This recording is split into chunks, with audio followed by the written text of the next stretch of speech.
Welcome back to the wonderful world of astronomy. We're in Chapter 5, Light and Matter, reading messages from the cosmos, and this video is part 2, the properties of light. There's a question that goes back many centuries. It's a question that Isaac Newton and his colleagues debated: what exactly is light? And the debate back during the 17th century was whether it's a wave or a particle, and by various experiments over the centuries, we found that actually light can act either like a wave or like a particle. So when you think about a wave, think of waves on the ocean, this transport of energy from one place to another. We talk about waves of light, but it also acts like a particle, like an object. And when we talk about particles of light, we call them photons. So through this class, when I talk about light, sometimes I will talk about wave aspects of it. So I'll be referring to its wavelength and its frequency. And other times I'll be referring to its particle aspects and referring to the photons. Most of the time in this class, I'll be talking about it, treating it as a wave. So let's talk about waves. A wave is a pattern of motion that can carry energy without carrying matter along with it. So if you look at this picture, the guy throws a pebble into the pond, and when it hits the surface of the pond, it causes these ripples, it causes waves. And the waves move outward circularly in all directions. Now, if you look at the distance between the ripples, that's called the wavelength. The wavelength is the distance from one peak to the next, or from one trough to the next. Peak is the high point and trough is the low point. The wave we can refer to as moving at a speed. So if you follow one peak outward, you can measure that in miles per hour or meters per second. That's its speed.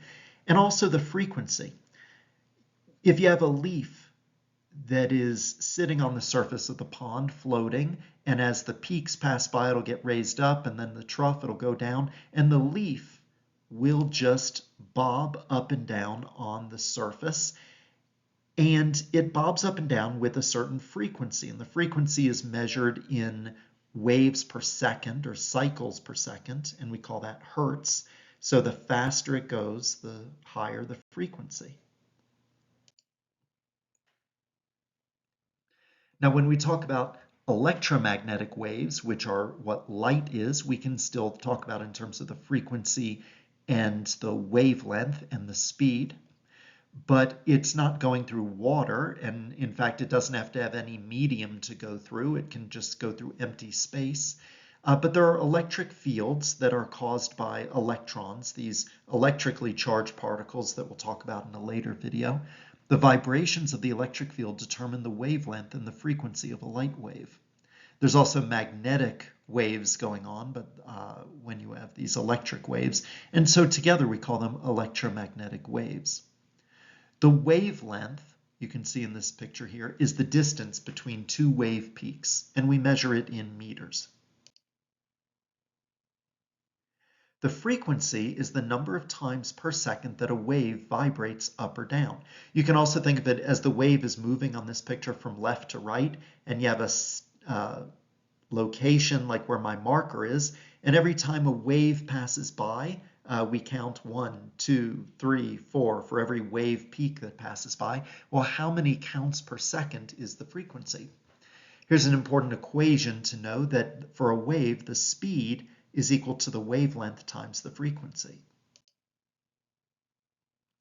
And there it is in the common notation we use. For speed, we use v. V actually stands for velocity. For wavelength, we use the Greek letter lambda. And for frequency, we use f. A wave of light, otherwise known as an electromagnetic wave, is a vibration of electric and magnetic fields. Light interacts with charged particles through these electric and magnetic fields. Now, when I say charged particles, usually we think of electrons, and that'll be in a later video in Chapter 5, what exactly electrons are. Now, in an earlier slide about a minute ago, I said V equals lambda times frequency. Speed is the wavelength times frequency. Here, we're just talking about light waves or electromagnetic waves, And through the vacuum of space, when we say vacuum, that just means the emptiness of space, it's not going through any materials, light travels at the speed of light.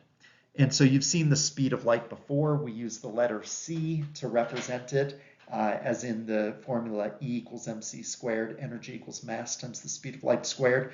However, unlike in that formula, here we're actually talking about light moving at a speed, at this speed, and it's 300 million, or 3 times 10 to the 8th meters per second. Now, because for light waves, it's always a constant, the speed, wavelength times frequency, they multiply to give that constant. So it's kind of like conservation laws that you've seen before, like conservation of angular momentum. If one of these values is high, the other has to be low. If one is low, the other has to be high, so that they will always multiply to give the same amount, the speed of light. For example, if we have this relatively long wavelength of 1 centimeter, then the frequency is going to be 30 billion hertz, or 30 gigahertz. And if we did these with proper units, a centimeter is 1/100th of a meter, and we multiply by 30 billion hertz, we will get 300 million meters per second. But let's now shorten the wavelength. We don't have to go through the math here, but shortening the wavelength means you have a higher frequency. And if you want to do the math, you can, but the frequency, if you have half the wavelength of what it previously was, it's going to be twice the frequency, 60 gigahertz. And let's cut it in half again. That's going to double the frequency. So the point of this is to say that if you have a shorter wavelength, like down here on the bottom, you're going to have a higher frequency. A longer wavelength makes for a lower frequency. So what we say is that wavelength and frequency are inversely proportional to each other. So far, we've had a discussion of the wave properties of light. Now let's talk about the particles of light. Particles of light are called photons. Now each photon, if we think of it in terms of its wave properties, has a wavelength and a frequency. So now in this sentence, I've just mixed up the two. The particle aspect is calling it a photon, but the wave aspect recognizes that it has a wavelength and a frequency. Each photon has some amount of energy, and the energy of a photon depends on its frequency. So when frequency is high, energy is high as well. And what I've gotten into is what's called the wave-particle duality. Particles can be seen both as waves and as particles. And no matter what you call it, a wave or a particle, it always travels at the speed of light, c. Now, I've said that's 300 million meters per second.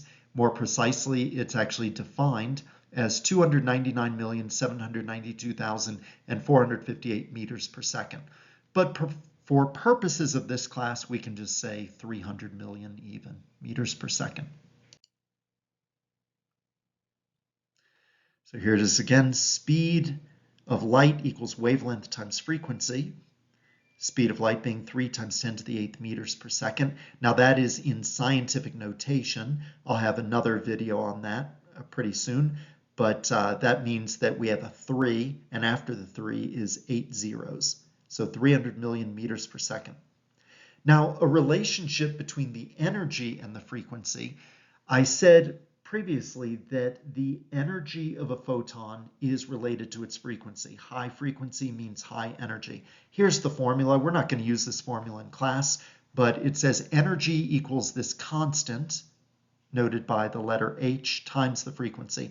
H is what's called Planck's constant, 6.626 times 10 to the negative 34 joules seconds. Now, you don't need to know that for this class. The important thing you need to know is energy and frequency are directly proportional, which again means a wave of electromagnetic light that has high frequency has high energy. If it has low frequency, it has low energy. So let's talk about Roy G. Biv, the colors of the rainbow. When I introduced those and I showed a picture of a rainbow, I said that they are always in a certain order: red, orange, yellow, green, blue, indigo, violet. And those go from low frequency to high frequency. And now let's look at that a bit more. The visible light spectrum, what we call visible light, is the portion of the electromagnetic spectrum visible to human eyes. So it is interesting to note that there's a whole lot more to the electromagnetic spectrum than simply what our eyes can see. These are given in terms of wavelength. Now remember before I said that red, let's start over here on the right, red is low frequency. Violet is high frequency. You look at these numbers are wavelengths in nanometers. A nanometer is a billionth of a meter. And you notice red is a high number, violet is a low number. That's because wavelength and frequency are inversely proportional. So over here to the right, red being a low frequency has a long wavelength, 700 nanometers. We go up in frequency, which means we go shorter in wavelength, and we get towards blue, which is about 475, finally to violet, which is 400. So what you're looking at on this screen is the range of wavelengths of visible light, meaning what our eyes, what human eyes can see. The range is between 400 and 700 nanometers. Now in 1800, a man named William Herschel, he's actually most famous in the astronomical world, not for the discovery I'm about to describe, but actually because he discovered the first planet that was discovered in modern times. Because ever since ancient times, people have known about Mercury, Venus. Earth was never considered a planet till the Renaissance, Mars, Jupiter, and Saturn. But then it was in the 1700s that William Herschel discovered the planet Uranus. We'll talk more about that in Chapter 7. But in the year 1800, William Herschel discovered light with lower frequency than red. He had sunlight going through, focused through a hole, going through a prism, as Isaac Newton had shown in the late 1600s could be done, and a thermometer off beyond the red went up in temperature. There was light, or there was some energy coming from the sun that could not be seen. And so he called it infrared light. That comes from the Latin infra, meaning below. Infrared, it's frequencies that are below red. A year later, Johann Wilhelm Ritter was doing experiments on the other side of the visible light spectrum to see is there anything there, and he had the experiments were a bit more complicated than what Herschel had done, but he discovered light with a higher frequency than violet. Now, the Latin word for above is ultra, so ultraviolet, ultraviolet. So it's the frequency that is higher than violet. And here we have different forms of ultraviolet, UVA, UVB, and UVC, long wave, middle wave, and short wave. But relative to visible light, they're all shorter wavelengths. And here you see 400 nanometers, which is about where visible light cuts off, into the 300s and into the 200s. So in these 2 years, 1800 and 1801, it was discovered beyond what our eyes can see that there's infrared, which is frequencies lower than red, and ultraviolet, frequencies higher than violet. And since then, we've discovered the entire electromagnetic spectrum. So I want you to take a look at this. You'll be required to memorize the spectrum in order. Right there in the middle is visible light, which our eyes can see. And on the lower frequency side is infrared. On the higher frequency side is ultraviolet. But let's look at the rest of them. There are gamma rays, which are the shortest wavelengths. Notice the picture up above, short wavelength, which is the highest frequency. Then we go to lower frequencies, X-rays, then ultraviolet, then visible light, which is Roy G. Biv backwards, so Vib G. Yor, violet, indigo, blue, green, yellow, orange, red, then infrared, and then radio waves, which are the longest wavelengths and therefore the lowest frequencies. And tucked in there between infrared and radio as an afterthought later on, scientists recognized there was a whole lot of practical application for these wavelengths that overlap between infrared and radio, and they called them microwaves. If you look in some other charts like this in other textbooks or on the internet, you might see microwaves just between infrared and radio, but this is how our textbook does it. You notice wavelengths from the left to right on this picture, shortest on the left and longest on the right. And here it gives relative sizes of the wavelengths. So a hydrogen atom, we'll talk more about atoms in another video, roughly the size of X-rays. Visible light, roughly the size of a bacterium. Then we get to microwaves and radio, baseball. So you think about a microwave oven. When a microwave oven is running, there are a few waves, a few wavelengths that can fit inside that microwave oven. And some radio waves can be much longer than a football field. Notice on the bottom, frequency. Higher frequencies to the left, lower frequencies to the right.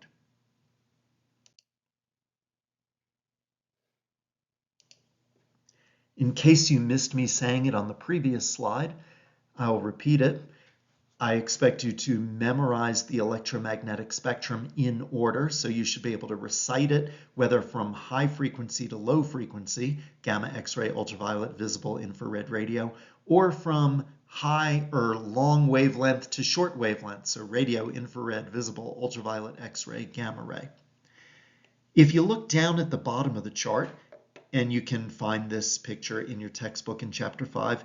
It gives sources on Earth that we find these different wavelengths. So radioactive elements will undergo radioactive decay and give off gamma rays.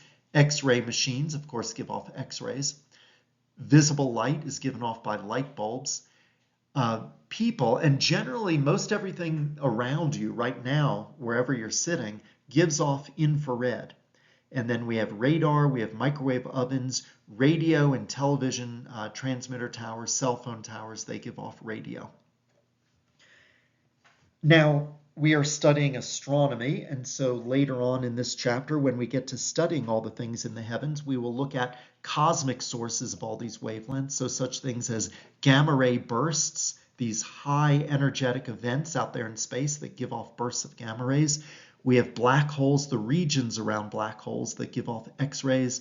We have various regions of the sun that give off ultraviolet and visible light. Planets, now you can see planets with your eyes, but they don't emit, they don't give off visible light. However, they do emit infrared light.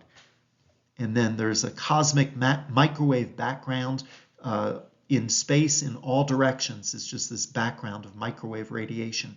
And then there are things called radio galaxies that give off very heavily in radio. And we'll talk about these things as the semester progresses. Now, when we hear the word radiation, often it conjures up notions of stuff that's dangerous, stuff to be avoided. But that's just because that's what our culture and language have done with the word radiation. We tend to use the word radiation when we're talking about dangerous things, but not all radiation is dangerous. Everything we've been talking about in this video, electromagnetic radiation, it's all radiation. Visible light is radiation, but that's not dangerous to us in terms of normally when we think about the dangers of radiation. Certainly if you look at too bright of a light, you could go blind, but under normal conditions, visible light is not dangerous to our bodies. So visible light is a form of radiation. Now, if we think about what electromagnetic radiation then is dangerous, we need to think about the difference between two kinds of radiation, ionizing versus non-ionizing radiation. Ionizing is the stuff that's higher frequency than visible light. So if you remember back to the chart, to the left of the chart, gamma, X-ray, and ultraviolet, that's ionizing radiation. The other stuff, the non-dangerous stuff, is non-ionizing. Now, ionizing radiation, it's called that because it's energetic enough to alter our body's atomic structures. And in a later video in chapter 5, I'll talk about atoms and I'll talk about what it means to ionize an atom. But biologically speaking, it's generally not a good thing. So these are the high energy frequencies that can ionize your atoms and change your atomic structure. So again, they are in order from high energy to low energy: gamma, X-ray, and ultraviolet. Gamma radiation is what originally made Dr. Banner, into the Incredible Hulk, an overdose of gamma radiation. Well, that's just fiction. However, it does alter our cellular structure. X-ray is dangerous. Now, medical X-rays, they have been perfecting it over the many decades, actually since 1894. And in all medical and dental X-ray scenarios, they do their best to give you the least amount of radiation possible and have it focused exactly where it's needed, so you don't need to be concerned about health effects of medical X-rays, generally speaking. But that's X-rays. It is ionizing radiation. And then ultraviolet, such as rays from the sun, well, it alters our cellular structure, and that's what gives suntans and sunburns. So these are the three categories of dangerous radiation called ionizing radiation. It's easy to remember which ones they are if you just memorize the electromagnetic spectrum, because it's the ones that are the higher frequencies, so gamma, X-ray, and ultraviolet. I want you to remember that frequency and wavelength are inversely related. So here on the left, gamma is high frequency and therefore short wavelength. On the other end, radio is low frequency and long wavelength. Frequency and energy are directly related. So on the left, gamma is high frequency and high energy. Radio is low frequency and low energy. So what have we learned in this video? Quite a bit. What is light? Light can behave like either a wave or a particle. A light wave is a vibration of electric and magnetic fields. Light waves have a wavelength and a frequency, and photons are particles of light. What is the electromagnetic spectrum? Human eyes cannot see most forms of light. The entire range of wavelengths of light is known as the electromagnetic spectrum. And in case you missed it the first time and the second time I said it, you will be required to memorize the electromagnetic spectrum in order, so be sure that you do that.